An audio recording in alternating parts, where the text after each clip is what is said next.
दोस्तों, रामचरितमानस में एक बड़ा इंटरेस्टिंग प्रकरण आता है अंगद का।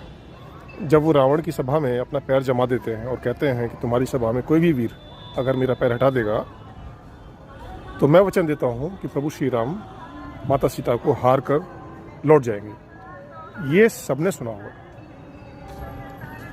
आपको कुछ इसमें आश्चर्यजनक नहीं लगता है कि एक दूत जिसको भेजा गया और वो वहाँ जा कर के ये कहे अपने मालिक की तरफ से कि तुम मुझे हरा दोगे तो मेरा मालिक अपनी पत्नी को हार जाएगा? है ना कमाल की बात। अब इस प्रकरण की सच्चाई पे बात करते हैं। क्या है ये?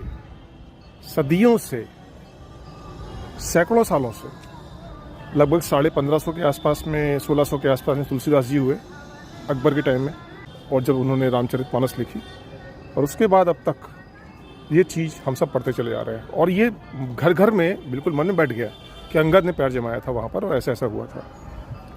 लेकिन अगर मैं आपसे पूछूं कि रामचरितमानस का सोर्स क्या है, कहाँ से लिखी गई है, सभी लोग कहेंगे वाल्मीकि रामायण से। लेकिन तुलसीदास जी ने और भी तमाम सारी रामायण उसमें जोड़ी हैं, उनसे चीज़ें ली हैं। आनंद रामायण हो गया, शायद कंब रामायण से भी। और इन सभी रामायणों का कोई भी प्रामाणिक सोर्स आज तक नहीं मिला है। ये सभी बाद में लिखी गई, बहुत बाद में लिखी गई। और जो मूल रामायण है वह है त्रेता युगीन वाल्मीकि रामायण, जो प्रामाणिक और ऑथेंटिकेट मानी जाती है, जिसको सभी लोग मानते हैं कि वो असली है, क्योंकि वो उसी काल में महर्षि वाल्मीकि द्वारा लिखी गई थी। और मज़े की बात यह है साहब कि वाल्मीकि रामायण में अंगद के पैर जमाने की घटना का वर्णन है ही नहीं। तो सोचिए, हम यहां पर यह कह सकते हैं अंगद क्या नासमझ था? मान लो पैर कोई हटा देता तो अंगद नासमझ नहीं थे। ये सारी चीजें, सारे प्रकरण बाद में जोड़े गए हैं सिर्फ भक्ति मार्ग को पुष्ट करने के लिए, कि लोगों में भक्ति का जागरण हो जाए। बस तुलसीदास जी ने यही किया है और उस काल की वो जरूरत थी।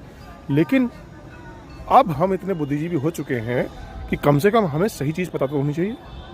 तो सच्चाई ये है कि वाल्मीकि रामायण आप पूरी उठा करके पढ़ लीजिए, आपको कहीं भी अंगद के द्वारा पैर जमाने का प्रकरण नहीं मिलेगा। ये मिलेगा कि वो गए वहाँ पर, उन्होंने धुनाई करी, मारा पीटा, रावण का मुकुट फेंक दिया और धमका करके चले आए। ये मिलेगा आपको। लेकिन ये सब नहीं मिलेगा कि उन्होंने जो है वहाँ पर पैर जमा दिया और कहा प्रभु श्री राम अपनी पत्नी को मेरे बिहाफ पे हार जाएंगे, क्योंकि ये नासमझी होती और वो नासमझ नहीं थे।